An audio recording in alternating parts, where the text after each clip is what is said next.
বর্তমান বাস্তবতা আমরা যেটা সবসময় বলি যে যেই লঙ্কায় যায় সেই রাবণ হয়ে যায়।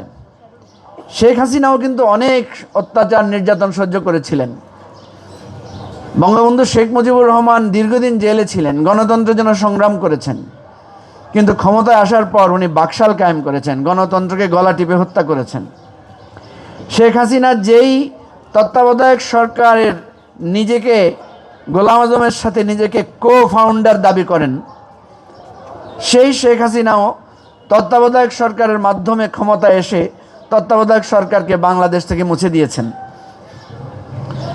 এখন আমরা যে রেজিমে এসেছি, বিএনপির রেজিমে, যেই বিএনপি দীর্ঘ ত্যাগ, কুরবানি, সংগ্রাম, জেল, গুম, নির্যাতন ভোগ করে এসেছে, আমরা দেখলাম যে যেই 20টি অধ্যাদেশ মূলত রাষ্ট্র ব্যবস্থাকে নতুন একটা দিক নির্দেশনা দিবে, সেগুলোই তারা বাস্তবায়নের পথ রুদ্ধ করে দিয়েছেন। অথচ কি অবলীলায় বলছেন যে আমরা তো সেটা বাস্তবায়ন করব, আরও সুন্দর করে করব। তা আপনারা এত সুন্দর করে বাস্তবায়ন করবেন বললেই হতো যে এই অধ্যাদেশটা যেভাবে আছে এর অনেক অপূর্ণতা আছে, এটা আমরা এই ফরম্যাটে বাস্তবায়ন আইন করছি, সামনে আমরা এটাকে আরও বাস্তবায়ন করব, আরও বেশি মডিফাই করব। তাহলে তো আজকে আমরা এই বিষয় নিয়ে আপনাদেরকে দায়ী করতে পারতাম না। আপনারা তো 15টা অনুচ্ছেদ, 15টা অধ্যাদেশকে অলরেডি মডিফাই করেছেন।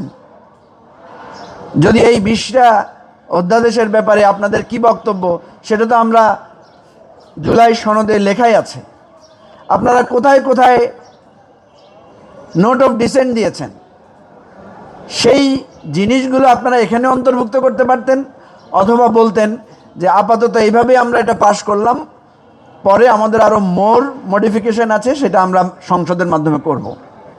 সুতরাং আমরা যে আশঙ্কা করছি, আপনারা আসলে গুম, মানবাধিকার, দুদক, বাংলাদেশের বিচার বিভাগ, এই জিনিসগুলোতে আপনারা যে পাশ কাটিয়ে আস্তে আস্তে স্বৈরাচার হতে চাচ্ছেন, আমাদের আশঙ্কাটা তাই সত্য প্রমাণিত হচ্ছে। আমাকে অনেকে প্রশ্ন করে যে আপনার বিশ্বাস হয় যে তারেক রহমান শেখ হাসিনা হবে? আমি বলি যে না, বিশ্বাস হয় না।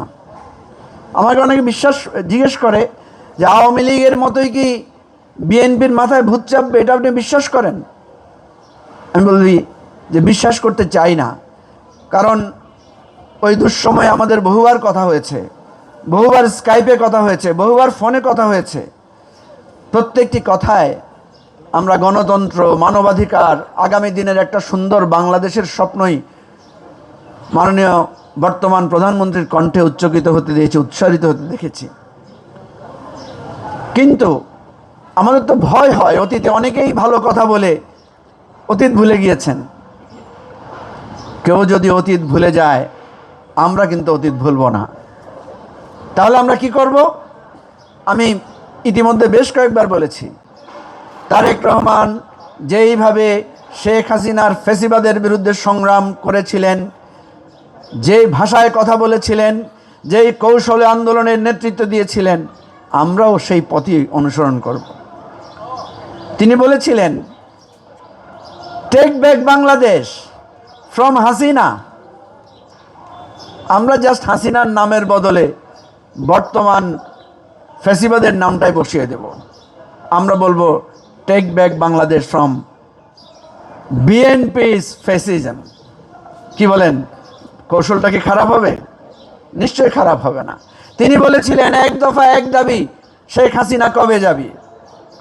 আমরা শুধু সেই নামের জায়গায় যদি ওনার চরিত্রের সাথে শেখ হাসিনার চরিত্র মিলে যায়, সেখানে তার নামটা বসিয়ে আমরা নতুন করে স্লোগান তুলব। হয়তো লন্ডন বা শিলং থেকে বলতে না পারলে ঢাকা বিশ্ববিদ্যালয়ের মধুর ক্যান্টিন থেকে দাঁড়িয়ে তো বলতে পারবো, কিংবা রংপুর বিশ্ববিদ্যালয়ের সামনে আমার ভাই আবু সাঈদ দুহাত প্রসারিত করে যেভাবে বলেছিলেন, সেভাবে প্রসারিত করে বলবো যে বাংলাদেশে আর কোনো ফেসিবাদের ঠাঁই হবে না। এখানে দাঁড়িয়ে একটু আগে আমাদের এক ছোট ভাই বললেন আবার গণ অভ্যুত্থান হবে। আমি মনে করি না আর গণ অভ্যুত্থান হবে, কারণ বিএনপির নেতারা বলছেন যে গণ অভ্যুত্থান কি বছর বছর হয় নাকি? না, গণ অভ্যুত্থান বছর বছর হয় না। আমরা এক সময় নোকিয়া মোবাইল ফোন ব্যবহার করতাম, এখন কেউ নোকিয়া মোবাইল ফোন ব্যবহার করি না। আগামী দিনে গণ অভ্যুত্থান হবে না, আগামী দিনে যদি হয় সেটা হবে গণবিপ্লব।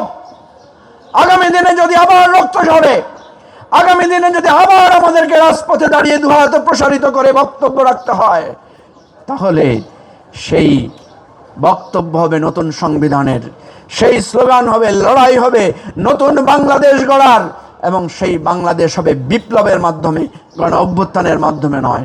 অতীতে যে ভুল হয়েছে আগামী দিনে সেই ভুল আমাদের পরবর্তী প্রজন্ম করবে না, সেটাই হচ্ছে আমাদের ভবিষ্যৎ। এবং সেই ভবিষ্যতের জন্য এখন থেকে প্রস্তুতি নিতে হবে, এখন থেকে তৈরি করতে হবে রূপরেখা, এখন থেকে লড়াইয়ের প্রস্তুতি নিতে হবে।